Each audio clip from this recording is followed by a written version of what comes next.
Hello student, स्वागत है आपका ग्लोरी स्टडी पॉइंट क्लासेस में। मैं शिवम शर्मा। स्टूडेंट्स, आज का जो ये वीडियो है आपके लिए बहुत ज़्यादा इंपॉर्टेंट है, क्योंकि इस वीडियो में एसएसटी का जो 29 नंबर का जो क्वेश्चन आता है, यानी अब पहले 29 क्वेश्चन आते हैं, अब क्वेश्चन आपके 2-3 क्वेश्चन कम, यानी 26 या 27 क्वेश्चन एग्जाम में पूछे जाएंगे। तो जो आपका लास्ट वाला क्वेश्चन रहता है वो आपका मैप का क्वेश्चन यानी मानचित्र वाला क्वेश्चन रहता है। तो वो क्वेश्चन आपके लिए बहुत ज़्यादा इंपॉर्टेंट है। कई बच्चे उसमें अपना मैप गलत फिल कर देते हैं, और जिनकी अच्छी प्रैक्टिस रहती है वो अपना कई बच्चे अच्छा मैप भी फिल करते हैं। तो आज के इस वीडियो में मैं आपको मैप फिल करना सिखाऊंगा, क्योंकि ये आपके कम से कम 4 से 5 नंबर का टॉपिक है, और हो सकता है 6 नंबर का भी हो जाए। ठीक है, तो आइए वीडियो को स्टार्ट कर लेते हैं। चैनल पे नए हैं तो चैनल को सब्सक्राइब जरूर कर ले और बेल आइकन को प्रेस कर ले, ताकि आपको इसी तरीके के लेटेस्ट अपडेट और वीडियो मिलते रहे, ताकि आपको अपने बोर्ड एग्जाम में काफ़ी ज़्यादा हेल्प मिले। इस वीडियो में आपको सारे वो टॉपिक बताऊंगा जो आपके एग्जाम के अकॉर्डिंग बहुत ज़्यादा इंपॉर्टेंट है, और यही क्वेश्चन आपके एग्जाम में पूछे जाएंगे। इन्हीं तरीके के क्वेश्चन आपके एग्जाम में आए हुए भी हैं। ठीक है, तो मैंने प्रीवियस ईयर के जितने भी क्वेश्चन इंपॉर्टेंट थे, जितने भी पार्ट्स मैप में इंपॉर्टेंट थे, वो सारे इंपॉर्टेंट पार्ट इसके अंदर इंक्लूड किए हुए हैं। तो वीडियो को लास्ट तक पूरा देखिएगा, क्योंकि इससे बाहर कोई क्वेश्चन नहीं जाता है। तो वीडियो में पूरा बने रहिए। तो आइए वीडियो को स्टार्ट कर लेते हैं। ठीक है, देखिए पहले दो चीज़ें मैं आपको पहले ही क्लियर कर देता हूँ।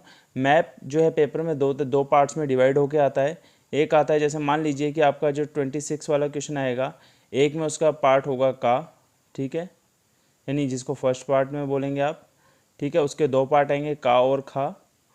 ठीक है, और दूसरा आता है 26 का ही सेकंड पार्ट होता है, जिसको क्या किया जाता है, 3 पार्ट में बांटा होगा। ठीक है, गा घा करके या का खा गा करके बांटा होगा। तो आप इस चीज़ का ध्यान रखिएगा।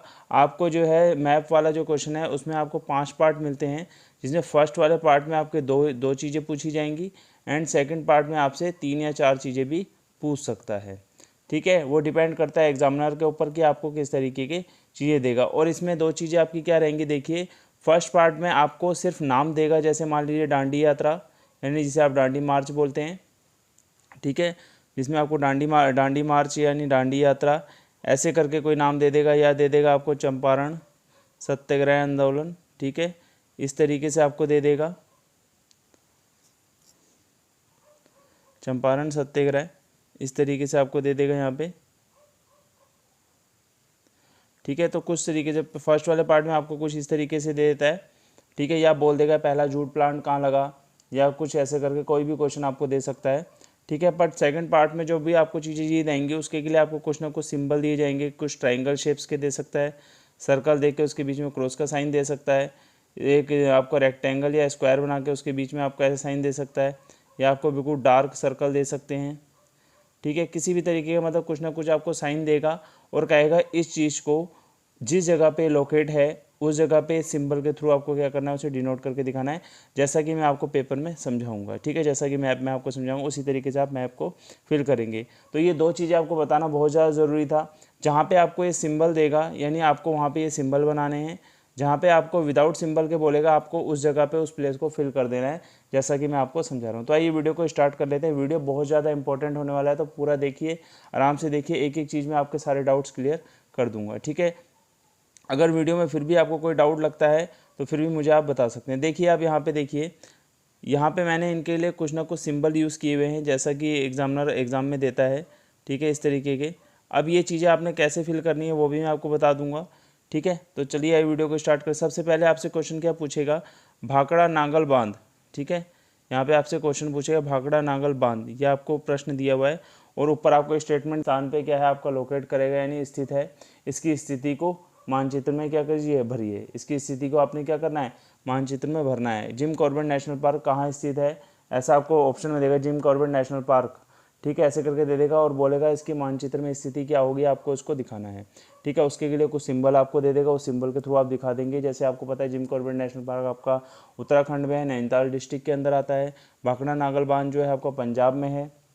ठीक है, फिर आपको नरोड़ा परमाणु ऊर्जा केंद्र आपका कहाँ, उत्तर प्रदेश में है। ऐसे ही कई चीज़ें हैं जो आपको लोकेट करने के लिए ये बोलेगा। तो आइए देखिए स्टार्ट करते हैं। सबसे पहले आपको क्वेश्चन जैसे मान लीजिए दे दिया भाखड़ा नांगल बांध, तो आपको पता है ये कहाँ पे है, पंजाब में है। तो आप क्या करेंगे, मान लीजिए इसके लिए ये वाला सिंबल दिया है, तो आप इसको पंजाब वाले स्टेट में ऐसे बना देंगे, और साइड में ऐसे एरो का निशान ले जाना है, जैसा कि मैं ले जा के गया हूँ। ठीक है, ऐसे ले जाना है, और यहाँ आप लिख देंगे भाखड़ा नांगल बांध, ब्रैकेट में नीचे लिखेंगे पंजाब, क्योंकि ये कहाँ स्थित है, पंजाब में स्थित है। इस तरीके से आप इसको फिल करेंगे। नेक्स्ट वाले की तरफ देखो, आपको अब यहाँ क्लियर शो हो रहा होगा। देखेंगे यहाँ पे, अब यहाँ पे देखिए वो क्लियर शो हो रहा है आपको, जैसे मैंने फिल कर रखा है, आपको भी इसी तरीके से फिल करना है, बिल्कुल बढ़िया तरीके से। ठीक है, आगे चलते हैं नेक्स्ट क्वेश्चन को देखें। दूसरे पार्ट में आपको दे सकता है जिम कॉर्बेट नेशनल पार्क। ठीक है, IBS का दूसरा नाम हेली नेशनल पार्क भी दे सकता है, तो दोनों का एक ही है, जिम कॉर्बेट नेशनल पार्क हो या हेली नेशनल पार्क हो, दोनों के सेम है। ये कहाँ, उत्तराखंड में लोकेट है, और उत्तराखंड की मैप में पोजीशन आपकी ये वाली होती है। तो आप यहाँ पे मान लीजिए जैसे यहाँ पे ट्रायंगल सिंबल दिया है इसके लिए, तो ट्रायंगल सिंबल यहाँ बीच में बनाएंगे, एरो का निशान बाहर की तरफ ले जाएंगे, वहाँ लिख देंगे Jim Corbett national park Uttarakhand. ठीक है, इस तरीके से आप इसको लोकेट करेंगे। आगे चलते हैं, जैसे मान लीजिए नरोड़ा परमाणु ऊर्जा केंद्र कहाँ पर है, आपको पता है ये आपका उत्तर प्रदेश में है, क्योंकि आपको देखो मैंने स्टेट भी साथ साथ फिल कर रखे हैं, तो आप इनसे ये याद भी कर सकते हैं ये चीज़ कहाँ पे है, उत्तर प्रदेश में है, और मानचित्र में उत्तर प्रदेश की स्थिति यहाँ पे है। तो आप इसको इस सिंबल से दिखाएंगे जैसा कि मैंने यहाँ दिखा रखा है। ठीक है, नरोड़ा परमाणु ऊर्जा केंद्र। ठीक है, आप यहाँ देखेंगे जिस तरीके से मैंने लोकेट कर रखा है, इस तरीके से आप भी इसको फिल कर लेंगे, जैसे मैं गोले के थ्रू दिखा रहा हूँ, यही पोजीशन आपको यहाँ पे देनी है। ठीक है, दूसरी बात करते हैं, देखिए आप दांडी यात्रा यानी दांडी मार्च जिसे आप इंग्लिश में बोलेंगे, दांडी मार्च यानी आपके कहाँ, गुजरात में हुई थी। ठीक है, दांडी मार्च के लिए आपका क्या है, जिसे आप दूसरे नाम से क्या जानते हैं, सॉल्ट, उसके नाम से भी जानते हैं। ठीक है, सॉल्ट मार्च जिसको आप कहते हैं। तो इसमें क्या है, ये आपको गुजरात में है, इसके लिए आपको कोई सिंबल नहीं दिया है, इसके लिए आप ऐसे डार्क सा करके, या आप एरो को तीर ऐसे करके निशान भी लगा सकते हैं, और बाहर यहाँ लिख सकते हैं दांडी मार्च करके, और फिर ब्रैकेट में लिख सकते हैं गुजरात। हालांकि यहाँ पे स्पेस था तो मैंने बीच में लिख दिया, आप बीच में भी लिख सकते हैं, बट एक चीज़ का ध्यान रखिएगा कि ये जैसे मान लीजिए 26 क्वेश्चन का अगर का है, तो आप 26 इसके नीचे का लिख देंगे। ठीक है, और अगर कोई गा होगा तो उसके नीचे गा लिख देंगे, जो घा होगा उसके नीचे घा लिख देंगे, जिससे आपका आंसर गलत ना हो। क्योंकि एक क्वेश्चन मैंने आपको पहले बता दिया कि 26 के 2 पार्ट्स आते हैं, फर्स्ट पार्ट में का खा आएगा, और सेकंड पार्ट में गा घा ऐसे करके आपका आगे दिया रहता है, तो आप उसी तरीके से उसको फिल कर देंगे। उसका लिखना जरूरी है, जैसे मान लिया दांडी यात्रा जो है आपका का पे आता है, तो दांडी यात्रा गुजरात में नीचे से ब्रैकेट में करके आप लिख दें का, यानी ये का वाले का आंसर है, ये का वाले का ही फिल कर रखा है आपने, इस तरीके से आप इसको फिल करेंगे। आगे देखेंगे, यहाँ पे देखिए आपको दिखा है बांधवगढ़ का राष्ट्रीय उद्यान कहाँ पर स्थित है, तो आपको पता है मध्य प्रदेश में, और मध्य प्रदेश हमारा मैप में बिल्कुल सेंटर पॉइंट पे आता है, तो आप उसको इस सिंबल से दिखाएंगे। ठीक है, बिल्कुल अच्छे से समझ रहे होंगे। तो उसके बाद नीचे आ जाते हैं, यहाँ पे देखेंगे आप लिखा है तारापुर आणविक ऊर्जा केंद्र, जिसको इंग्लिश में अगर आप बोलेंगे तारापुर एटॉमिक एनर्जी सेंटर जिसको बोलेंगे, ये आपका महाराष्ट्र में है, या मुंबई में भी आप इसे लोकेट कर सकते हैं, मुंबई महाराष्ट्र दोनों एक ही जगह पे आएंगे यहाँ पे। ठीक है, तो आप महाराष्ट्र मैंने लिख रखा है, आप महाराष्ट्र या मुंबई लिख सकते हैं, कोई इसमें दिक्कत आपकी, अगर आप मुंबई भी लिख देगा कोई तो उसका वो भी गलत नहीं होगा। ठीक है, इस तरीके से आपने उसकी स्थिति को लोकेट करना है। आप समझ जाइए महाराष्ट्र और मुंबई आपका ये वाला पोर्शन है, डायरेक्ट किसके, मध्य प्रदेश के नीचे वाला, या गुजरात के इस तरफ से देखेंगे तो इस तरफ आपका क्या आएगा, महाराष्ट्र आ जाएगा।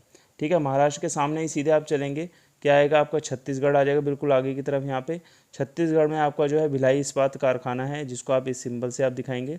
ठीक है, आप नाम याद करते जाइए, मैं सामने सामने आपको बता रहा हूँ। ठीक है, छत्तीसगढ़ के बाद सीधे आप ऊपर की तरफ यहाँ आगे की तरफ बढ़ते जाएंगे, तो यहाँ पे आपका झारखंड आ जाएगा।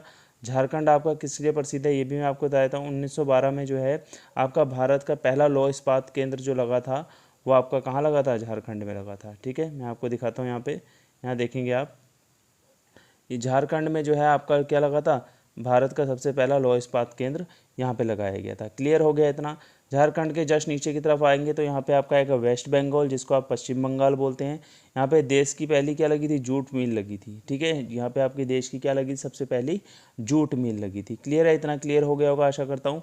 उसके बाद देखिए नेक्स्ट पार्ट आपका आ गया है तूतीकोरिन समुद्री पतन। ठीक है, ये कहाँ है आपका, तूतीकोरिन आपका तमिलनाडु में है, तो तमिलनाडु के किसी भी हिस्से में आप इसको लोकेट कर सकते हैं, सेंटर में भी दिखा सकते हैं, बट आप इसे किनारे पे दिखाइएगा, क्योंकि समुद्री पतन है तो ये क्या होगा, समुद्र वाले इलाके से लगता हुआ जाएगा। ठीक है, कोने पे आके। ठीक है, तो इस तरीके से आप इसको लोकेट करें। जितने भी बंदरगाह हैं, आशा है, कोशिश ये करना कि उनको बिल्कुल किनारे से लेके आप चलें, सेंटर में ना लें।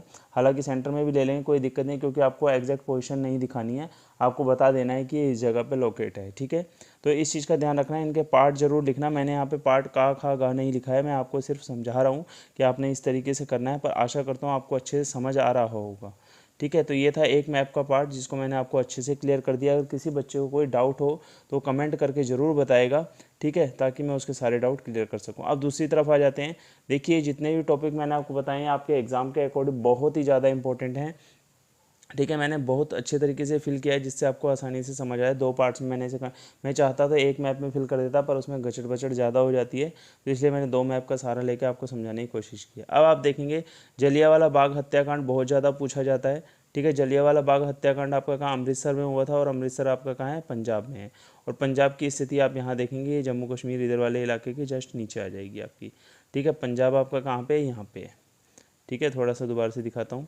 ठीक है, पंजाब वाली स्थिति आपकी कौन सी है, ये वाली है। ठीक है, यहाँ पे ये पंजाब है आपका। ठीक है, तो पंजाब में ही आपका जलियांवाला बाग हत्याकांड हुआ था। उसके बाद आप बात करेंगे टिहरी बांध की। टिहरी बांध आपका पता है उत्तराखंड में लोकेट है, और उत्तराखंड की स्थिति आपकी यहाँ पे है। जैसा सिंबल आपको दिखाएगा वैसा आप यहाँ बना देंगे, और टिहरी बांध उत्तराखंड आप इस तरीके से लिख देंगे। राज्य का नाम जरूर लिखें, जिससे आपके एग्जामिनर को चेक करने में कोई परेशानी ना हो। ठीक है, इस चीज़ का ध्यान रखना। ठीक है, आगे हम बात करते हैं हिंदुस्तान सोशलिस्ट रिपब्लिक आर्मी। ये कहाँ पे है, नई दिल्ली में है, और नई दिल्ली आपको पता ही है हरियाणा के साथ यहाँ पे बिल्कुल कोने पे बना हुआ है, बिल्कुल सेंटर में आएगा। ठीक है, जहाँ से हमारी यमुना नदी के किनारे बसा हुआ है दिल्ली।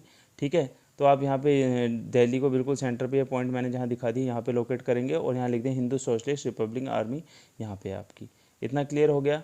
ठीक है, दिल्ली के साथ ये नीचे वाला जो एरिया है दिल्ली के बॉर्डर से लगता हुआ इधर को जा रहा है अपना क्या, उत्तर प्रदेश। उत्तर प्रदेश में आपका चोरी चौरा हत्याकांड हुआ था। ठीक है, उत्तर प्रदेश में हुआ था आपका ये।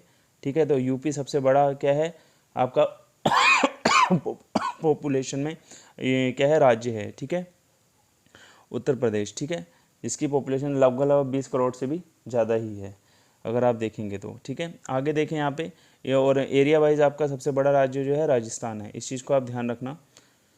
चंपारण सत्याग्रह, चंपारण जो है सत्याग्रह आपका कहाँ हुआ था, बिहार में हुआ था। बिहार जस्ट यूपी के आगे ही है।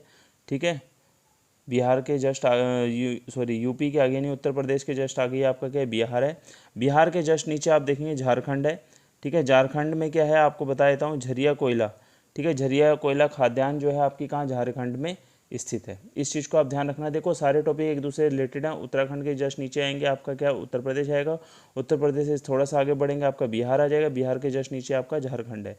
झारखंड में आपकी जो जो चीज़ें हैं आप इन चीज़ों को अच्छे से याद कर सकते हैं। मैंने अच्छे से आपको क्लियर कर दिया, क्योंकि स्टेट के नाम भी मैं साथ साथ लेके चल रहा हूँ। झारखंड के साथ आगे आप आ जाएंगे तो यहाँ पे आपका वेस्ट बंगाल आ जाता है, ये वाला एरिया। वेस्ट बंगाल में 2 चीज़ें मैंने आपको अच्छे से समझा दी हैं। देखिए ये वाला बॉक्स का जो साइन है, ये आपका दुर्गापुर लोह एवं इस्पात केंद्र को दिखा रहा है, जो पश्चिम बंगाल में है। और ये एरिया आपका पश्चिम बंगाल यानी वेस्ट बंगाल का है। और रानीगंज का जो कोयला उत्पादक क्षेत्र है वो भी आपका पश्चिम बंगाल में है, जो मैंने यहाँ पे दिखा रखा है आपको। ठीक है, अच्छे से समझ गए होंगे। और विशाखापट्टनम आपका आंध्र प्रदेश में आता है, यानी विशाखापट्टनम का जो बंदरगाह है वह आपका आंध्र प्रदेश में आएगा। तो आशा करता हूँ ये सब चीज़ें आपको अच्छे से क्लियर हो गई होंगी। और जो भी चीज़ें आपकी अभी मैप की बची हुई हैं वो नेक्स्ट मैप में आपके एग्ज़ाम से पहले मैं अच्छे से क्लियर कर दूंगा। आपको मैप में किसी भी तरीके की कोई प्रॉब्लम और कोई परेशानी नहीं आएगी, इस चीज़ की मैं आपको गारंटी देता हूँ। ठीक है, तो ये सब चीज़ें आप अच्छे से अपने समझ लीजिए।